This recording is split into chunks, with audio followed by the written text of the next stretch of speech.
Well, I saw this video the other day of a leopard who was hanging out with a cow. They were friends, apparently. This was kind of surprising. In fact, it's very unexpected, because if you see a video of a leopard and a cow, what do you expect that video to be? The leopard is eating a cow. All right? But these two would play together and they would sleep together, and the leopard wasn't acting like a leopard. Hanging out with this cow would go against all of his instincts. And it leaves you asking, how did that happen? I mean, why is this happening? And that's just not right. But the same is true when a person claims to be a Christian but doesn't act like it. But this is even worse. And it can leave you asking, how did that happen? Why is it happening? Because it's just not right. And in our passage today, John will continue to deal with this issue. That if you know God, then you will live like it. If you're a follower of Jesus, the expectation is that you will act like Jesus. If you love God, that affects how you relate to the world. The big picture idea that John gives us here is, and really in this entire letter of 1 John, is this.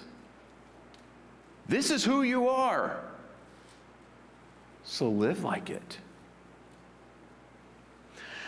So we'll begin in chapter 2, verse 3 this morning. But first, let's get up to speed by remembering where we were last week.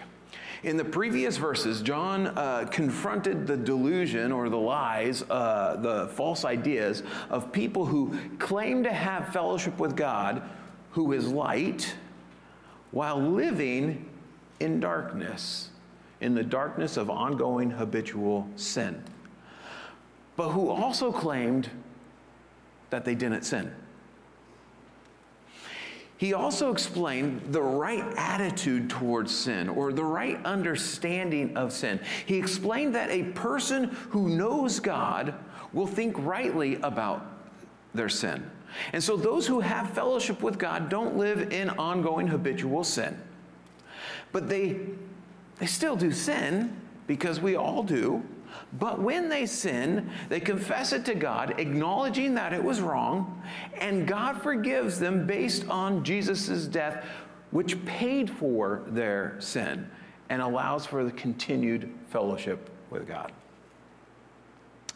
And so now John continues to build on that idea, but with a small shift in focus, shifting away from how a Christian thinks about sin to what he actually does, how he actually acts. So a person who has fellowship with God lives differently. So let's start in chapter 2, verse 3. He says, "And by this we know that we have come to know him, if we keep his commandments." And so he starts with this phrase, "By this we know." In other words, this is how we know that we know God. Knowing God refers to having a personal, intimate knowledge of God, or a relationship. How can we know that we have a relationship with God, or that we love God? Well, he says here, by whether or not we keep his commandments. If we obey him, if we do what he says. And so obedience to God is an indicator that we actually know God. Of course, this doesn't mean perfection. This was just made clear to us that Christians still sin. But if we truly know God, if we truly love God, if we have a relationship with God who is holy, we will have the desire to obey him and will regularly or characteristically live in obedience to him. We will strive to be holy as he is holy. Jesus said it this way. In John 14:15, Jesus said, "If you love me, you will keep my commandments." Pretty straightforward. John 14:21, "Whoever has my commandments and keeps them, he it is who loves me. And he who loves me will be loved by my Father." And in John 15:14, he says, "You are my friends if you do what I command you." To be clear, neither John nor Jesus is speaking of obedience as a requirement of coming to know God. Obedience is not a means of salvation and of being reconciled to God. The Bible is very clear on this. We are saved, or we come into a relationship with God by grace through faith in Jesus. And our salvation is based on Jesus and his perfect work. But when a person comes to know God, his heart is changed. So he wants to obey, and his life is changed. So he obeys through the power of the Holy Spirit. And so John is making a straightforward statement here. Those who truly believe in Jesus and have this relationship with God normally or regularly or generally do what God has told us to do. Their lives are characterized by obedience. And this obedience is an evidence of the fact that they know God. He continues on then in verse 4. He says, "Whoever says, 'I know him,' but does not keep his commandments is a liar, and the truth is not in him. But whoever keeps his word, in him truly the love of God is perfected. By this we may know that we are in him." And so verse 4 basically starts by stating the same point, but in the negative. In other words, he's confronting the wrong idea of the false teachers. This statement parallels the one that was made back in chapter 1, verse 6, where it said, if we claim to walk in fellowship with God while we walk in darkness, we lie. So he says it here again. If you claim to know God, but you're not obedient, you don't keep his commandments, you lie. If someone claims to know God, to be in relationship with him, but doesn't keep his commandments. And so we're not talking here about the occasional sin, but an ongoing, habitual lifestyle of sin. The person whose life is characterized by disobedience, even though he claims to know God, John says it's a lie. He's deceived. His claim isn't true. He's not living out the truth. On the other hand, there's the person who characteristically keeps God's word, who regularly obeys God. He's not perfect or sinless, but his normal pattern of life is obedience. In this person, John says, the love of God is perfected. Now, what's that mean? There's a couple issues we need to unpack here. First, this word that's translated as perfected expresses the idea of something being brought to its goal, or being completed, or fulfilled, or being brought to maturity. And so John is saying that the love of God has had its effect in this person that it was supposed to have in that person's life. But what does he mean by the love of God? Well, is it referring to God's love for us or our love for God? Now, either is possible, but given the context, our love for God is slightly more likely. In 1 John, the Christian's love for God and for other believers is a major theme. And we'll see this as we continue on through the book. And the phrase love of God is used in the same way as love for God in chapter 5, verse 3. And so, what's it mean that the love of God is perfected in those who obey? It means that when we know God, we love God. And when we love God, we obey God. Our affections have been changed. And our love for God motivates us to live in obedience to Him. And then at the end of verse 5, there's this phrase. He says, by this we may know that we are in Him. Now, it's very difficult to know if this is wrapping up what we just read, what we just talked about, or introducing the next idea. It seems more likely to be introducing the next idea, just like the by this we know statement back in verse 3 introduced that idea.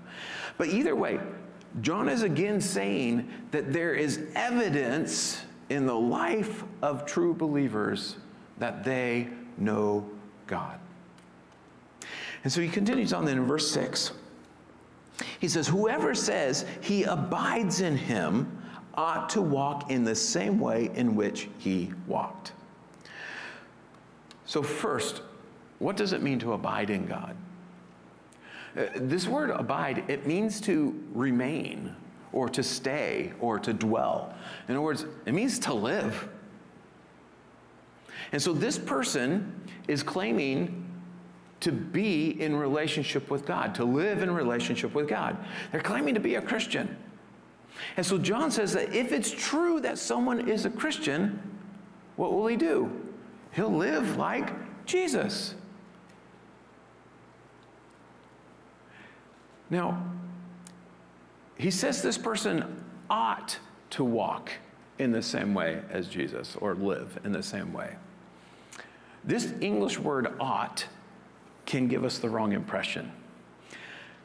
When we hear that someone ought to, we probably think, well, that means he should, but he might not. But he should. But that's not what this word means. It's much stronger than that. It means indebted. In fact, this word is used literally of being in financial debt. And so he's saying that you are under obligation, like you owe God. He's saying living like Jesus, it's the only right thing to do. Now, the point being made here is pretty simple. If someone claims to have a relationship with God, that person is obligated to live the way Jesus lived. But here's the thing. When we have a relationship with God, we understand this obligation, right? I mean, we know that we owe God our lives. We know we owe Jesus our lives. We would have nothing if it wasn't for Him. But at the same time, when we know God, when we love God, obeying Him doesn't necessarily feel like an obligation, right? I mean, it's our joy to live for Him. It's what we want to do. We want to obey Him. And when we know God, we want to live like Jesus. And so if you know God, you obey Him. And one way Christians obey God is by loving each other. So John gets into that now in verse 7. He said, "Beloved, I am writing you no new commandment, but an old commandment that you had from the beginning. The old commandment is the word that you have heard. At the same time, it is a new commandment that I am writing to you, which is true in Him and in you, because the darkness is passing away and the true light is already shining." And so John is going to be talking about the commandment to love one another. But before he gets into that, he makes this statement that seems a little odd, because first he says it's not a new commandment, and then he says, he's saying he's not saying anything new. This was part of what they had heard, what they were taught when they first heard the gospel and believed in Jesus. But then he turns around and says, but it is a new commandment. At the same time, it is new. Now, how can it be both old and new? Well, he's tying this back into Jesus' statement. In John 13:34, Jesus said, "A new commandment I give to you, that you love one another, just as I have loved you. You also are to love one another." So on one hand, the commandment to love God and to love people isn't new.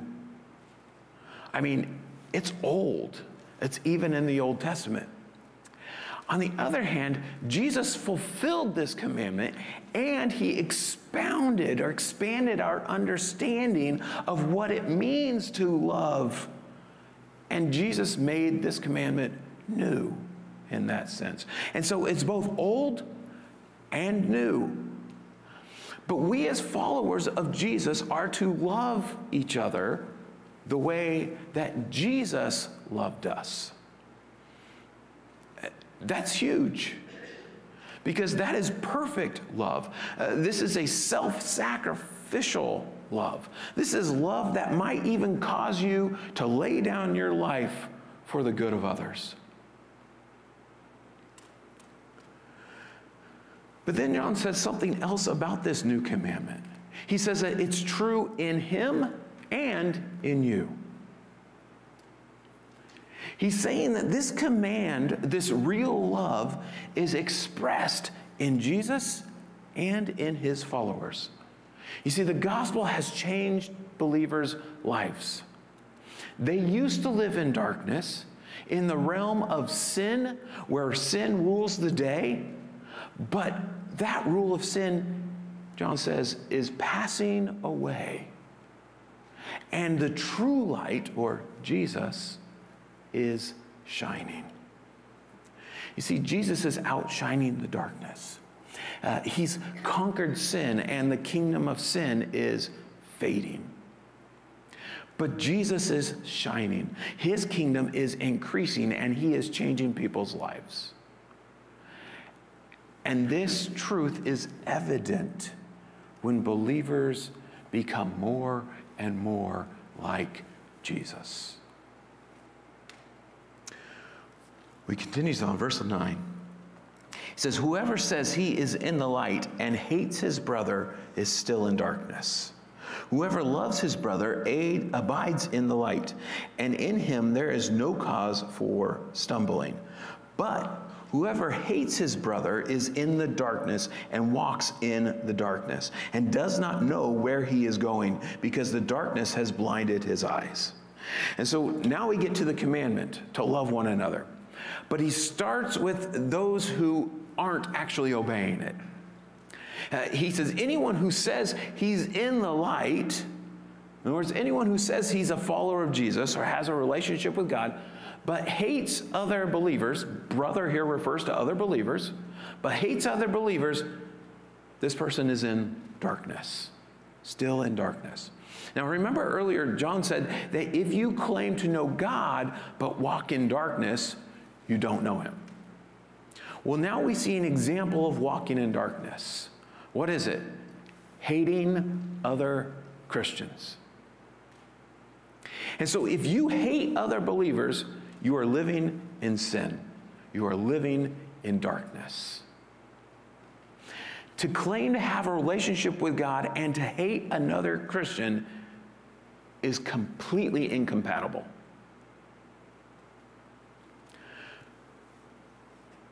But there's a problem with how we might read this and understand its application for our lives. You see, John is very black and white. When he writes, there is no middle ground. Nothing, no middle ground between love and hate, or light and darkness, or other things as well. In fact, let me read for you this. I like how F.F. Bruce puts this. He says, "The contrast is stark and absolute. Love and hatred are set in opposition to each other with no alternative. Just as we are said to be either in light or in darkness, and there is no twilight." So there's nothing in between. It's one or the other. And so let's say if you have, say, some animosity towards another believer, you might say, well, I'm upset, but I don't hate this person, so this must not apply to my situation. But that is not correct. You either love or hate. So anything that is not love doesn't fall in category of love, falls in the category of hate. That means we need to be careful about this. Is there some sin in our lives that we are justifying? For example, am I holding grudges? Do I harbor bad feelings toward another Christian? According to what we just read, that is hate. That is darkness. It's sin. We need to check our lives and our attitudes and feelings towards other believers. So he says, those who hate other Christians are still in darkness, which means they don't have fellowship with God. On the other hand, those who love fellow Christians live in the light. They know God and they live like Jesus in obedience to God. And this matches what Jesus said. What did Jesus say? He said, people will know you are my disciples by your love for one another. In other words, you love the way I love people. So loving other Christians and treating them well and showing them respect and appreciation and caring for one another, even people who you might not normally be drawn to or who you might not have much in common with, and maybe wouldn't associate with much if you didn't go to church together, we still love them. This love for each other and this love for each other is a sign that you belong to Jesus and that you live in the light. And one other thing about these people who are living in the light, who are loving other believers, is their lives won't cause anyone to stumble. In other words, they won't lead others into sin or do something that may tempt others to sin. On the other hand, back to those who hate and who live in darkness, he says they're blinded by the darkness. This picture of light and darkness is helpful here. Because when there's light, you can see. You know where you're going. You don't stumble and you don't cause others to. When you're in darkness, you can't see. So you run into things. You trip over things. Because you have no idea where you're going. Or spiritually speaking, when you're in darkness, you sin. You hate. You even do hateful things without thinking, or maybe without realizing that you're hurting people. The one who walks in darkness doesn't know where he's going. And he tries to take other people with him. And so he leads others astray. So, those who belong to Jesus and have a relationship with God live in light. They obey God's commands. And this means that they love fellow believers. And so their lives are generally characterized by love, not hate or disharmony. But again, we're not perfect. We still sin. So there may be moments of dissension or discord or feelings of animosity or dislike. But when those feelings come, when those things come, when those sinful things come, and we do the sinful things, we confess our sin to God.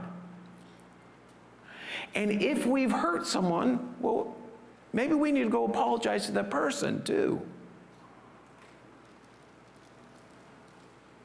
And then we move on in obedience, and we love one another. The Christian's life is not characterized by hate, but by love.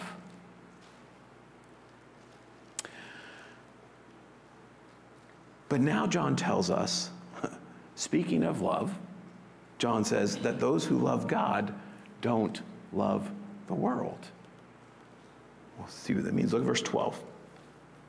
He begins by saying, I am writing to you, little children, because your sins are forgiven for his name's sake. I am writing to you, fathers, because you know him who is from the beginning. I am writing to you, young men, because you have overcome the evil one.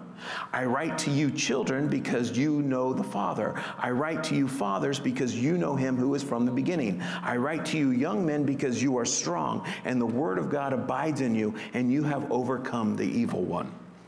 So John tells his readers again why he's writing. And he says, I'm writing, or I write, 6 times here in these verses. His basic reason for writing is to encourage the believers by assuring them that of their salvation, of their relationship with God. And you think about this. After all he's said about false claims of fellowship, of false claims of knowing God, and false claims about abiding in God. And after discussing the contrasting lifestyles of those who do and don't actually know God, this is refreshing. And he assures the true believers of their relationship with God. And in these verses, he addresses the believers as children, as fathers, and as young men. Now, this 3 different words for the way he addresses people has spurred a lot of discussion amongst Bible scholars, and many preachers have actually made a really big deal about it because it can preach. But it seems to be simply a literary device to address the whole church. I'll explain. First, throughout the letter, John addresses the believers as children. I mean, he's older than them, and he's their spiritual father, so he calls them children throughout the letter. And so this isn't speaking, when he says, I write to you, children, it isn't speaking only to the very young or to spiritually immature people, but generally to the church, the whole church. And then he says fathers and young men. Fathers and young men does seem to point to different physical age groups in the church. So those who are older and those who are younger. But by addressing these older and younger people, it functions like bookends, suggesting, again, that these statements are to all ages in the church. Just like if you say from A to Z, it includes what? Every letter between A and Z. And so when he says older, younger, he's including everyone here. He's talking to everyone. And so what's he saying to them? He's telling them that they can be assured of their salvation and of their relationship with God. First, he says their sins are forgiven because of Jesus. Jesus did all that was necessary to save sinners, and he lived a sinless life, and he died to pay for their sin. And so those who believe in Jesus are saved. God forgives because of Jesus. Secondly, and this one is repeated a second time in the second round of reasons, but second is that they know Jesus. He refers to him as the one who is from the beginning. He's talking about Jesus here, but he says they believe in Jesus and they have a relationship with them. Thirdly, they have overcome the evil one, or Satan. Now, how did they do that? Well, it's through Jesus. They have victory over Satan by believing in Jesus. Fourth, they know the Father. In other words, they have a real relationship with God. They aren't just claiming to know God, but they really know him. They haven't been misled by the false teachers and bought into their nonsense about knowing God while living in darkness, and their nonsense about sin being a non-issue. They really know God, and they are living it out. which leads to the last reason for assurance, and it's that they are strong. God's word is in them, and they've overcome Satan. Now, he repeats this idea of that you have overcome Satan, but he elaborates on it here. So they've stood strong in the faith, and they haven't been misled. They know the truth, and the truth of God's word is actually changing their lives. They know God's word and are obedient to God. And so John writes these true believers to assure them of their salvation and their relationship with God.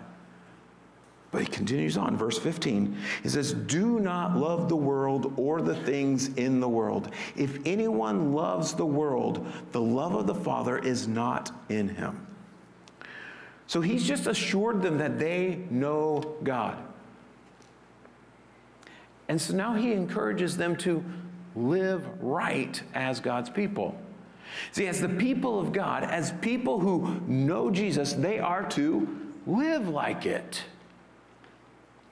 But he states this in the negative, or as a prohibition. He says, don't love the world or anything that's associated with the world. But he's not talking about people here. By world, he means those things or ways and values, ways of doing things that don't consider God or what he wants.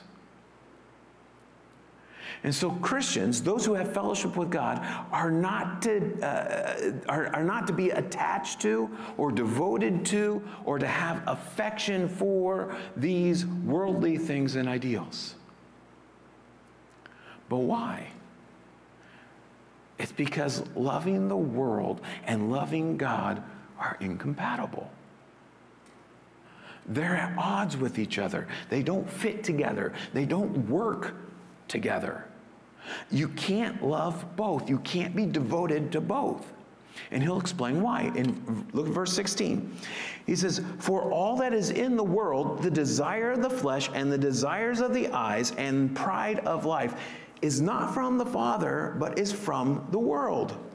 So loving the world is incompatible with loving God because the things of the world are sinful. And he describes the things of the world here. First, he says there are the desires of the flesh. These are sinful desires that come from within us. You see, we are sinners, and because of that, we naturally do what? Sin. Sinning comes natural to us. And so we have sinful desires and we sin. Secondly, he says there are desires of the eyes. Now, these are desires that arise from outside of us, arise from what we can see. We see something and we want it. This could be a desire to have something immoral, or it could refer to a covetous desire for something that you just don't have and you want. And thirdly, he says there's the pride of life. In the world, there's the pride of life. This is arrogance. Arrogance about who you are and what you have. This pride, this arrogance, exposes a sinful self-reliance and a trust in possessions rather than trusting in God and relying on God. And he says very plainly, none of these things are from God. They're sinful. They are unholy. They are darkness. But God is pure. He is holy. He is light. The life of the person who loves the world is oriented around self and fulfilling your own desires. But the Christian's life is oriented around God and fulfilling God's will, what he wants. And so if you love God, it necessarily follows that you wouldn't love the world, the sinful things of the world.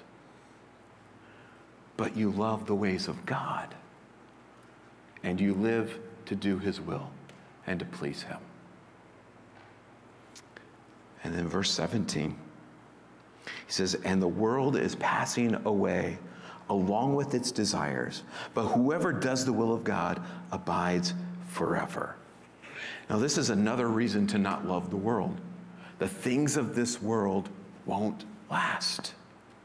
They may seem significant to you now, but in the long run, in the end, you'll find that they aren't. They may bring temporary fulfillment or happiness, but it won't last because it will all go away. All sinful things will come to an end. And actually, John says that they are passing away. This parallels his earlier statement about darkness passing away. That Jesus has already conquered sin, and he's been exalted over all things. His kingdom has been set in motion, and we now await the final consummation of his kingdom, when the sinful things of this world will be done away with. But we know that it will happen. The sinful things of this world are temporary, and they are coming to an end. On the other hand, everyone who does God's will live forever. Believers obey God because they know him, and they are in relationship with him, and they will live forever. And John ties this all together again. He goes, who is it that does the will of God? But those who believe in Jesus. And because we believe in Jesus, we have a relationship with God and we obey him. And this life and this relationship that we have with God is not temporary or passing, but lasts forever. Believers have eternal life. And so in all of this that we've read this morning, John is saying that believers know God and have fellowship with him through Jesus. And because of that relationship with God, believers live in obedience to God. And they love God rather than loving sin and living in sin. And then after saying all this is true of us, then he says, so don't sin. Don't love the world. Don't love sinful things. Don't sin. Don't live like the world. It would be like telling that leopard we talked about earlier, you're a leopard, so act like a leopard, not a cow. John's saying, this is who you are, so live that way. He's not saying to live in a way that is totally foreign to you. And he's not just giving us a list of things that we should do. These are actually things that are a part of our character as God's holy people. And so John's saying, this is who you are as a believer in Jesus. This is who you are as a person who knows God and is reconciled to God. So live that out. Live like it. If Jesus is your Savior and Lord, you have been changed, and it only makes sense to live like Jesus. If you love God, it doesn't make sense that you would love sin or anything that's opposed to God. You believe in Jesus, and he's changing you, and you will live with him forever. So stand strong in the faith and keep living for him. This is who you are. So live it.